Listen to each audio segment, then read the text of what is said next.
Queridos, vamos abrir a palavra do Senhor em Gênesis capítulo 7, e nós vamos do verso 17 até o verso 24,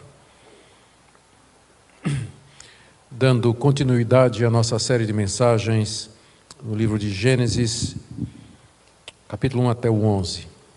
Gênesis 7, 17 a 24. O dilúvio durou 40 dias sobre a terra. As águas subiram e elevaram a arca sobre a terra. As águas prevaleceram e aumentaram muito na terra. A arca, porém, flutuava sobre as águas. As águas prevaleceram excessivamente sobre a terra e cobriram todos os altos montes que havia debaixo do céu. As águas ficaram 7 metros acima deles e os montes foram cobertos. E morreram todos os seres vivos que se moviam sobre a terra. Aves, animais domésticos, animais selvagens e todos os enxames de criaturas que povoam a terra e todos os seres humanos. Tudo o que havia em terra seca e que tinha fôlego de vida em suas narinas morreu. Assim foram exterminados todos os seres que havia sobre a face da terra. As pessoas e os animais, os seres que rastejam e as aves dos céus foram extintos da terra. Ficou somente Noé e os que estavam com ele na arca.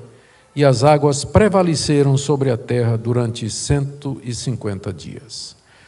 Até aqui, queridos, a leitura da palavra de Deus. Oremos mais uma vez. Agora, Pai, nós pedimos que Teu Espírito Santo ilumine o nosso coração, o nosso entendimento, para que nós possamos perceber o Teu ensino aqui na Escritura. Esse cataclisma, essa catástrofe tremenda que veio sobre o mundo antigo, como resultado do Teu desprazer, da Tua ira para com a raça humana. Nos ajuda a ler e entender e aplicar ao nosso coração. Oramos que o Senhor queira abençoar também aqueles que nos seguem através da transmissão. Que todos que ouvem a Tua palavra sejam tocados por ela. É a nossa oração em nome de Jesus. Amém. Queridos, após um século de trabalho, a arca finalmente ficou pronta. Feita de cipreste, calafetada por dentro e por fora, com compartimentos nos seus 3 andares, exatamente como Deus havia mandado. Noé obedeceu meticulosamente às instruções do Senhor. Era um barco gigantesco estacionado lá na terra árida, terra seca, motivo de curiosidade para todos os habitantes da região, quando não de escárnio e de zombaria. Então Deus ordena que Noé entre na arca com toda a família e os animais. Somente eles iriam escapar daquele desastre que estava chegando. E com Noé os animais foram chegando e entrando, nós vimos isso na mensagem anterior, animais e aves para preservar as suas espécies, animais e aves limpos para sacrifícios do Senhor, animais e aves limpos para o alimento do homem. E após Noé ter entrado na arca, Deus fecha a porta e manda o dilúvio das águas. Nós vimos que as águas vieram de cima, as águas superiores, o texto fala das comportas do céu se abriram, e vieram de baixo também, as águas inferiores, vieram borbulhando das fontes, rios, veios subterrâneos, subiram para a face da terra. Aquilo era o juízo de Deus sobre o mundo antigo, havia começado. E Deus tinha visto a corrupção de toda a raça humana e a mistura das linhagens de Sete e de Caim. E com isso a deformação do culto, a deformação da família e a deformação da sociedade. E a ira de Deus agora estava prestes a desabar sobre a humanidade rebelde. Somente Noé e a sua família estavam a salvo dentro da arca. O que nós lemos, acabamos de ler, é a descrição que Moisés faz da chegada do dilúvio e os seus efeitos. Eu quero aqui destacar 6 pontos do registro, por favor, me acompanhe. Vejamos então essa descrição que Moisés faz do dilúvio. Primeiro, ele nota nos versos 17 a 18, que as águas começaram a subir sobre a terra. O dilúvio durou 40 dias sobre a terra. As águas subiram e elevaram a arca sobre a terra. As águas prevaleceram e aumentaram muito na terra. A arca, porém, flutuava sobre as águas. Foram 40 dias e 40 noites de chuvas e águas jorrando do chão, trazendo enchentes turbulentas, maremotos, tsunamis e tempestade uma atrás da outra, 40 dias em sequência. E como resultado, Moisés diz aqui, as águas subiram, prevaleceram e aumentaram na terra. Curioso que a palavra aumentaram aqui é a mesma palavra que Deus usa em Gênesis capítulo 1, verso 22, quando ele se refere aos seres vivos que criou, aumentem sobre a terra. É a mesma palavra que ele usou quando criou o homem, dizendo, vocês devem se aumentar sobre a terra. Só que agora quem aumenta são as águas, é a mesma palavra, uma ironia, por assim dizer, da parte de Deus. Elas não só aumentaram, mas elas também se multiplicaram sobre a face da terra. E a outra palavra que Moisés usa, aqui no verso 18, ele diz que as águas prevaleceram, da ideia de que nada ficou no caminho, tudo foi destruído. Como que as águas, elas vieram ao encontro, elas caíram em cima, partiram para o ataque propriamente dito, como se fosse uma guerra, uma batalha, e as águas prevaleceram, não tinha nada que pudesse resistir ao poder daquelas águas de cima e de baixo, que estavam cobrindo todo o planeta. E é provavelmente daí que nós temos grandes transformações geológicas, mudança no solo, na geografia, foi um cataclisma que mudou realmente a face do nosso planeta. Mas no verso 18 diz que a arca, ela flutuava sobre as águas. Ela não foi feita para navegar, ela foi feita para boiar, porque é só isso que precisava, não tinha que ir para lugar nenhum, tinha só que boiar mesmo, e isso ela fez muito bem. Diz Moisés aí no verso 18 que as águas levantaram a arca do chão, e a arca foi subindo, enquanto as águas rugiam, furiosas, assaltando e destruindo cidades, vilas, casas, a arca flutuava em segurança na sua superfície. Essa é a segunda observação. A terceira observação está aí do verso 19 a 20, quando Moisés diz que as águas subiram a ponto de cobrir, inclusive, os montes altos que havia debaixo do céu. Verso 19 e verso 20, as águas prevaleceram excessivamente sobre a terra e cobriram todos os altos montes que havia debaixo do céu. As águas ficaram 7 metros acima deles e os montes foram cobertos. Moisés diz aqui que as águas cresceram excessivamente, tanto na altura, a ponto de cobrir os montes mais altos 7 metros para cima, como na sua extensão. Diz Moisés aqui que todos os altos montes debaixo do céu foram cobertos de água. O resultado é que o mundo antigo, ele todo ficou debaixo de água. A linguagem que Moisés usa aqui, o texto, se você faz uma leitura natural do texto, ele sugere que o dilúvio foi universal, porque diz que todos os altos montes debaixo da terra foram cobertos 7 metros para cima. O resultado, então, é que o mundo antigo ele foi todo coberto com água. Embora todos os montes antigos possa significar todos aqueles naquela área para onde a humanidade havia se espalhado e todos os animais haviam se concentrado, o mais natural é que seja tomado no sentido absoluto, a ponto de Moisés dizer que não escapou absolutamente nada. Não há nada no texto que nos impeça de entender que essa catástrofe ela foi de natureza universal. Ela cobriu, de fato, o planeta. A quarta observação que nós queremos fazer aqui, do registro de Moisés, é que ele diz nos versos 21 a 23, com toda ênfase, que as pessoas, animais e aves do mundo antigo morreram afogados nas águas. Moisés usa 3 verbos para se referir a isso. Ele fala que eles morreram, versos 21 e 22, que eles foram exterminados, verso 23, e que eles foram extintos, verso 24.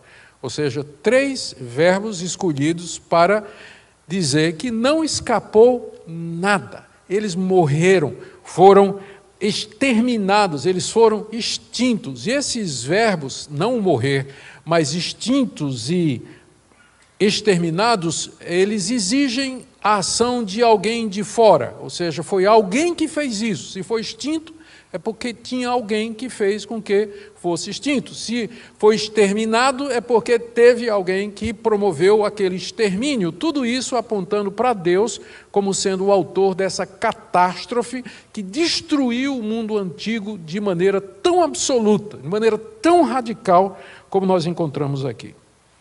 Deus tinha dito a Adão, quando o criou e o colocou no jardim, que no dia que ele pecasse, ele certamente haveria de morrer. E que o seu pecado, ele seria imputado, ele seria atribuído a toda a criação, porque Adão foi criado à imagem e semelhança de Deus e como representante de Deus sobre toda a criação.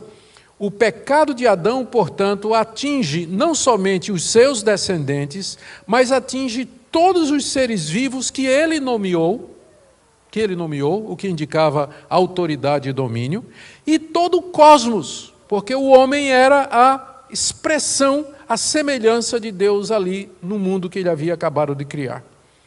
O dilúvio, portanto, veio como uma amostra terrível das consequências do pecado. Morreram, diz Moisés no verso 21, todos os seres vivos que se moviam sobre a terra e que Deus havia criado. Morreram, aí vem a relação, aves, animais domésticos, animais selvagens, enxames de criaturas, animais que rastejam na terra. Em particular, Moisés destaca, morreram todos os seres humanos, todas as pessoas. Havia transcorrido cerca de 10 a 11 gerações, desde o tempo de Adão. E aí não escapou ninguém. Morreram os cainitas, os descendentes de Caim, o primeiro assassino. Morreram os moradores da cidade de Enoque, a cidade que foi construída por Caim, em homenagem a Enoque, o seu filho. Morreram todos os cainitas, e com eles seus filhos e filhas. Morreram os descendentes de Sete, a linhagem santa, a linhagem separada, a linhagem pela qual vinha a linha da esperança, que tinha a promessa da chegada daquele que esmagaria a cabeça da mulher. Morreram os setitas, porque haviam se misturado com os cainitas. Morreram os gigantes, aqueles poderosos mencionados no capítulo 6, que espalhavam violência e terror sobre toda a terra, e que eram fruto da união das duas linhagens. Morreram todos os seres humanos que habitavam na terra naquela época. Moisés diz no verso 23 que todos eles foram extintos da terra. O mundo antigo terminou debaixo das águas, morreu por afogamento. Não foi uma catástrofe natural. Isso aqui o texto deixa muito claro. Embora Deus tenha usado meios naturais, como as águas que ele tinha criado, a chuva e a explosão dos rios e das águas subterrâneas, entretanto, aquilo foi um ato de Deus. Foi um ato de Deus, foi um derramar da sua ira contra a humanidade rebelde, a humanidade que havia voltado as costas para ele, a humanidade que não mais o atendia e não mais queria saber dele. A quinta observação que nós tiramos do texto é do verso 23, final do verso 23, quando Moisés destaca que somente Noé e os que estavam com ele na arca é que escaparam. Noé e os que estavam com ele. Ficou somente Noé e os que estavam com ele. Daquele mundo antigo, restou somente um, Noé. Com ele, a sua mulher, os seus 3 filhos e esposas. E juntamente com eles, espécies de animais e aves para preservar a criação. Eles foram salvos pela arca e na arca que Noé preparou. Isso porque Deus havia soberanamente escolhido Noé para preservar a raça humana e o seu culto de toda aquela geração depravada, pervertida, que havia abandonado a Deus um homem somente. E só pode ter sido pela graça soberana de Deus, porque Noé partilhava da mesma natureza corrupta dos seus contemporâneos, eram todos descendentes de Adão. Ele era tão pecador como os demais, como veremos em seguida. Era tão pecador como os demais. Somente a misericórdia de Deus, dentro do seu plano de preservar o seu povo, um povo para o seu louvor, preservar a raça humana, preservar o seu culto, é que Noé é salvo. E, por último, no verso 24, nós temos o registro que Noé faz do tempo total da inundação. E as águas prevaleceram sobre a terra durante 150 dias. 150 dias depois do início, as águas param de crescer. E elas então começam a diminuir. E um novo mundo vai surgir. A esperança não tinha morrido com o mundo antigo. E é o que nós vamos ver na próxima mensagem, se Deus assim nos permitir. Agora, me permitam partir para uma segunda parte dessa mensagem, mencionando 3 questões geralmente associadas com o dilúvio. A primeira delas é o fato, no mínimo, curioso e revelador, de que existem mais de 200 relatos sobre o dilúvio em culturas diferentes pela terra. Existem relatos sobre uma grande inundação que afogou o mundo antigo, oriundos da América, oriundos do Brasil, pelo menos 3 tribos brasileiras conhecem a história do dilúvio, oriundos da Austrália, das ilhas do Pacífico, e as mais próximas do relato bíblico têm origem na Babilônia, e são 3, a história sumeriana do dilúvio, a epopeia de Gilgamesh e a epopeia de Atrahasis. De onde vieram essas histórias? De onde será possível que culturas diferentes, separadas por distâncias tão grandes, em épocas distintas, tiveram a mesma ideia de um dia criar uma história como essa? Ou não será que todas elas têm origem num único fato acontecido há muito tempo atrás e que ficou na memória, e vou explicar daqui a pouco como? Todas estas histórias, relatos do dilúvio, eles trazem os seguintes pontos. Os deuses resolveram destruir a humanidade por diferentes razões. Os relatos babilônicos dizem que os deuses estavam com raiva dos homens porque os homens faziam muito barulho. Eu posso entender, onde eu moro, perto tem uma casa de pagode. Eu, se fosse Deus, já teria feito a mesma coisa, né? Com certeza. Então, os deuses irritados com o barulho do homem, outros preocupados porque eles estavam se espalhando rapidamente pela terra, ocupando tudo. O segundo tema é que um único homem com sua família se salva num barco, porque o meio que os deuses acharam de acabar com a humanidade foi exatamente uma grande inundação. E alguns desses relatos falam de pássaros que foram enviados da arca ou do barco para saber a hora de sair. E todos eles falam do recomeço da humanidade uma vez que a inundação passou. A epopeia de Gilgamesh, ela traz o relato curioso de que os deuses ficaram surpresos quando descobriram que um deus avisou o seu adorador de que o dilúvio viria e deu tempo dele preparar um barco e se salvar da inundação que haveria de acontecer. Outro relato diz que os deuses, vendo que o plano fracassou, eles mandaram infertilidade e inventaram o aborto para acabar com a raça humana. Então, são relatos que você encontra em todo o mundo, em culturas de todos os continentes. Como explicar isso? Comparando esses relatos com o relato bíblico, nós podemos afirmar, primeiro, a única explicação para essa variedade de histórias e pela universalidade delas é que, de fato, houve um evento causador. Houve, de fato, uma inundação há muito tempo atrás que destruiu o mundo conhecido, uma vez que as histórias vêm de todas as partes do mundo. E a origem dessas histórias só pode ter sido a seguinte: Noé e os seus filhos contaram o que tinha acontecido para os seus filhos, que contaram para os seus filhos, que contaram para os seus filhos, eles se espalharam, nós iremos ver isso aqui, eles se espalharam pela face da terra, e à medida que eles se espalharam, eles foram contando, e a história foi sendo alterada, ela foi sendo adaptada, especialmente à visão de mundo, aos novos deuses que eles adoraram, às diferentes culturas, de forma que você tem hoje esses relatos bem diferentes, mas que têm esses motivos centrais: a grande inundação, a ira dos deuses, o dilúvio, o homem se salva num barco. A origem foi exatamente essa. E o relato que nós temos na Bíblia, ele foi o relato que Deus preservou através dos descendentes de Noé, via seu filho Sem, que vai ser o pai de Abraão, que vai ser o pai da nação de Israel, e que vai nos dar esse relato que nós temos aqui na Bíblia. Deus preservou o relato verdadeiro nas Escrituras como nós temos hoje.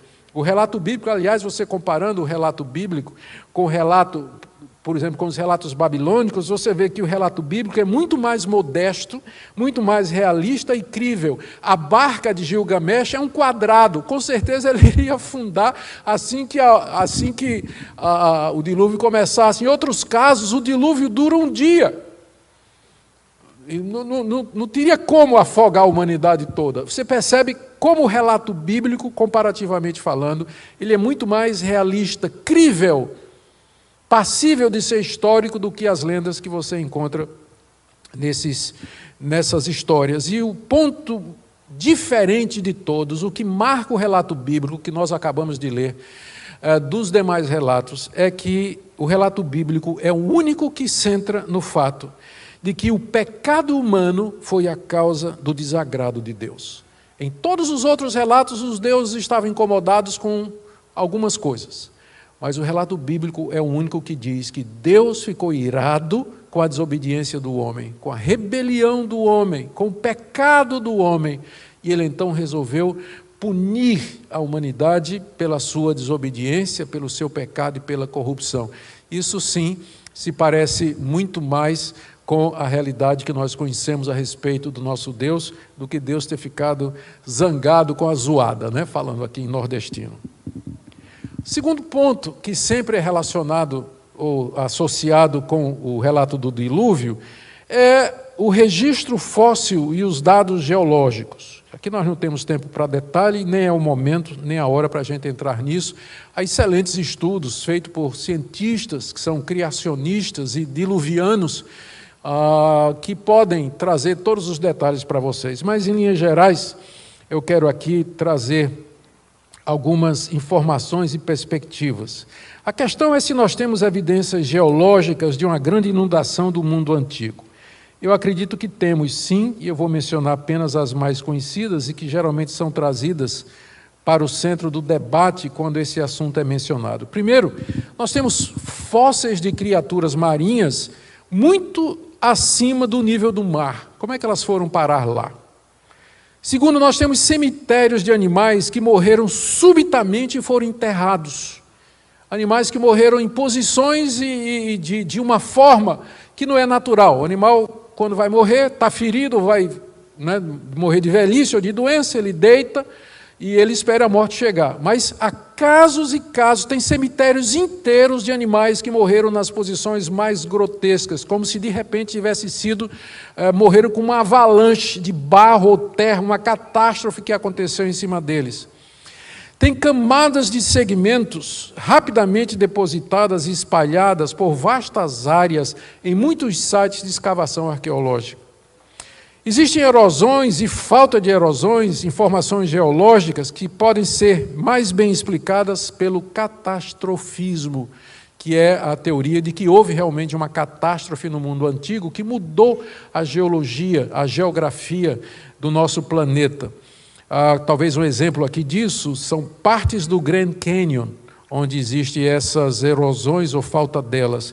Tudo apontando para um desastre de natureza mundial como o dilúvio. O que eu quero dizer é que nós não precisamos das evidências arqueológicas ou científicas para crer no relato. Mas é muito bom quando elas corroboram, nos ajudam. Então, o pessoal às vezes diz assim, não, você acredita nesse livro, essa história da arca? Você começa contando para ele dizendo que 250 culturas ao redor do mundo acreditavam. Né? E segundo, que não há falta de evidências que sugerem um grande cataclisma que alterou a face do nosso planeta, alterou a face da Terra como nós a conhecemos. Terceira questão que às vezes é levantada aqui, e eu estou fazendo isso aqui mais por bem dos nossos jovens, adolescentes e universitários também. Às vezes as pessoas levantam a questão da capacidade da arca para conter todos os animais e aves.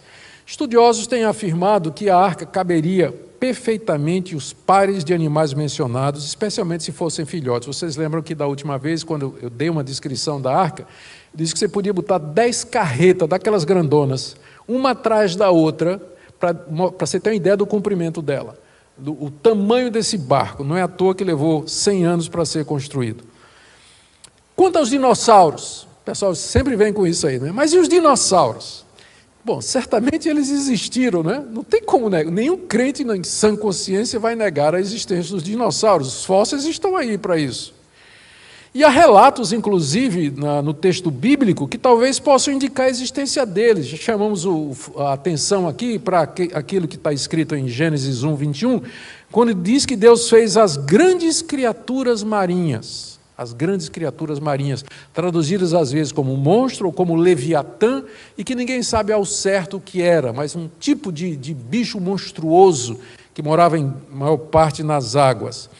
Se esses dinossauros sobreviveram ao dilúvio entrando na arca, a arca caberia perfeitamente. É só você lembrar que das espécies conhecidas de dinossauros, a grande parte deles são de dinossauros pequenos. Os grandões que vocês conhecem é por conta de Hollywood, que faz filme de terror, mas eles não eram muitos. E se fossem pequenos, poderiam entrar à vontade na arca, que ainda sobrava espaço. E depois eles teriam sido gradualmente extintos por outros fatores. O meu alvo aqui é apenas mostrar que os argumentos que se levanta contra o dilúvio, a arca e a existência de Noé, eles não são tão persuasivos a ponto de nos forçar a rejeitar a historicidade do texto. E aí vem a pergunta, por que a historicidade desse texto é tão importante para nós? Faz diferença para nós se realmente Noé existiu, se ele construiu um barco e se houve esse dilúvio, essa catástrofe de proporções universais? De fato, sim.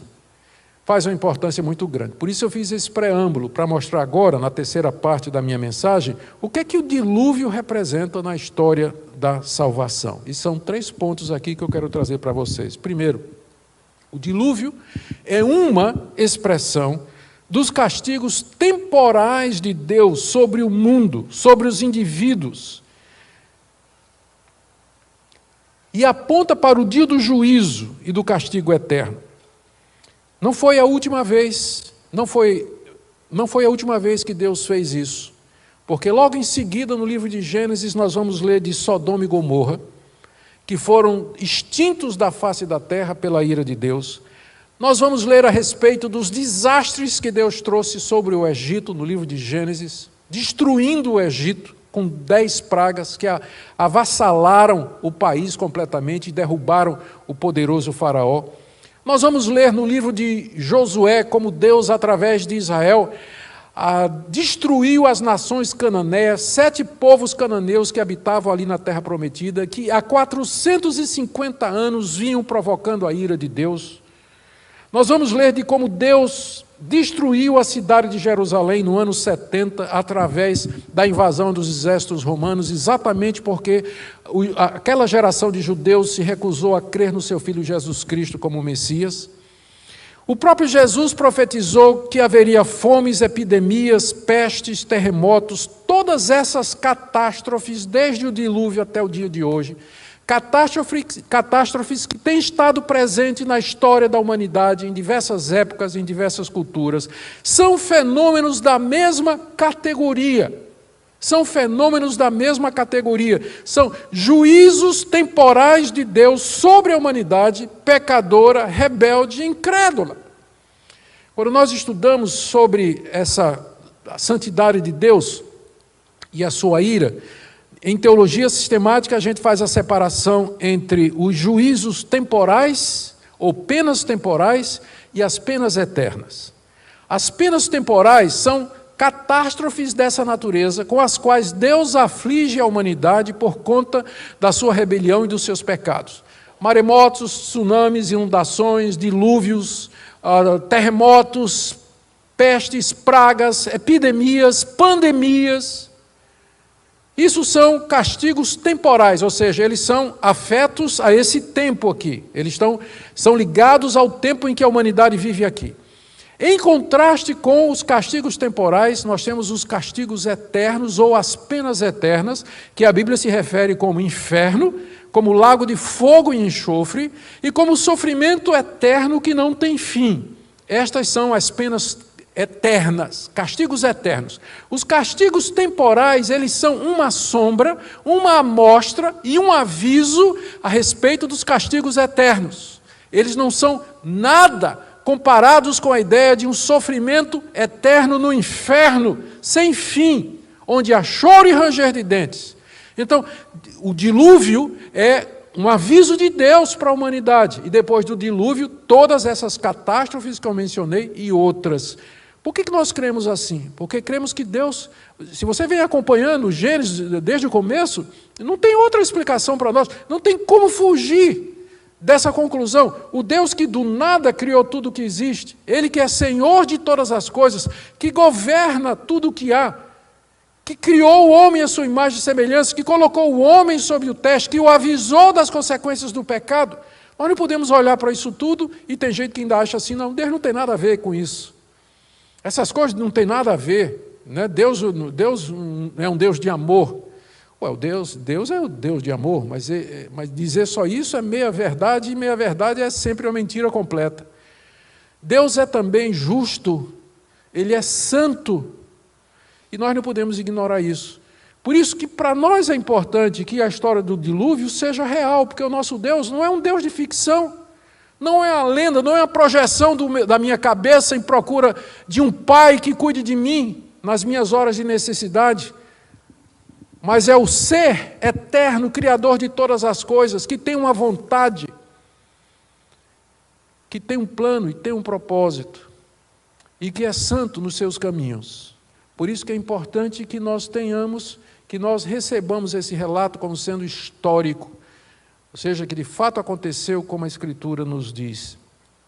Segunda razão é que a arca levantada pelas águas, ela representa na teologia bíblica a salvação em Cristo simbolizada no batismo. De acordo com Pedro, e eu queria ler para vocês aqui, as mesmas águas que destruíram o mundo foram as mesmas que elevaram a arca e salvaram Noé e sua família. Primeira carta de Pedro 3, de 20 a 21. Diz assim: Deus aguardava com paciência nos dias de Noé, enquanto se preparava a arca, na qual poucas pessoas, apenas 8, foram salvas através da água.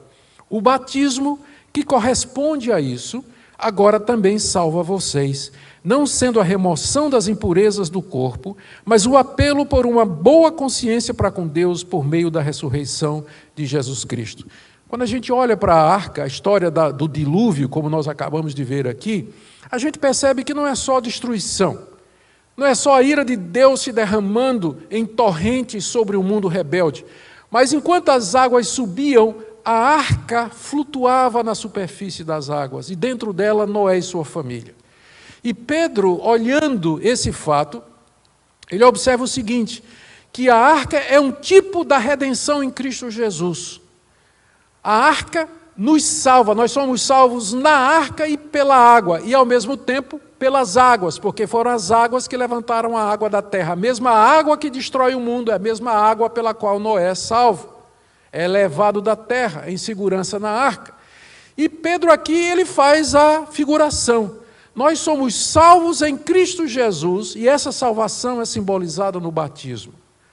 Então você já tem, desde Gênesis você já tem o plano de Deus revelado de maneira figurativa, simbólica e tipológica na figura da arca sendo elevada nas águas e sendo salva do cataclisma, do desastre que estava acontecendo levando a fim e a termo aquele mundo antigo. Em resumo, a arca flutuando sobre as águas aponta para a salvação em Cristo, que é simbolizada pelo batismo. E esse batismo, Pedro diz aqui, é um novo nascimento e não simplesmente uma lavagem externa com água. Na época de Moisés, quando ele estava lendo ou escrevendo esse relato para os israelitas, eles não tiveram o privilégio de entender esse simbolismo plenamente, embora eles, ao saírem do Egito, eles foram batizados no Mar Vermelho.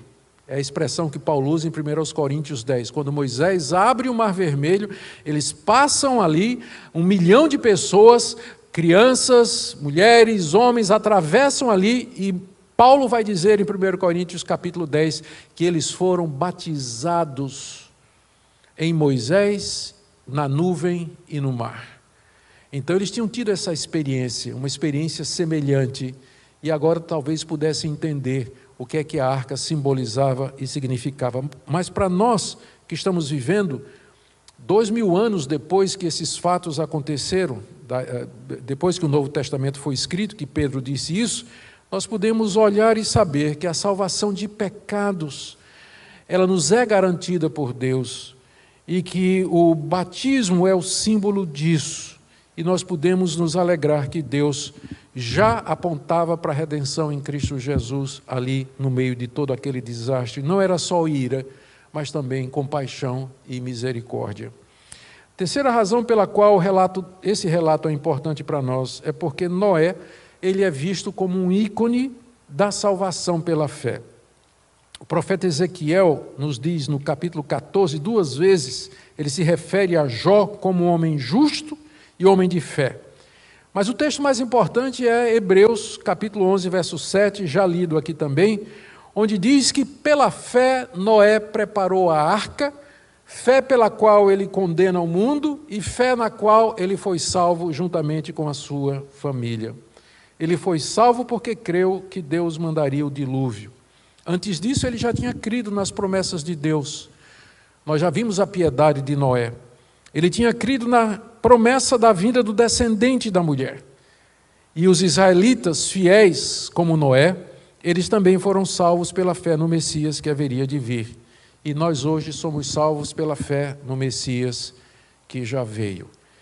E eu quero terminar fazendo algumas aplicações práticas para nós hoje, diante desse texto. Primeira delas, queridos, eu creio que essa passagem, ela nos chama a confiarmos na Bíblia como sendo a palavra de Deus. Como é importante a historicidade do relato de Gênesis. Vocês vão encontrar pessoas que vão dizer que Gênesis é mito, que é lenda. Vocês vão encontrar isso em sites na internet, em blogs, em perfis. Vocês vão encontrar isso sendo dito em eventos. E vocês, é claro, se frequentam a universidade, ou se estão na universidade, é o que vocês vão ouvir.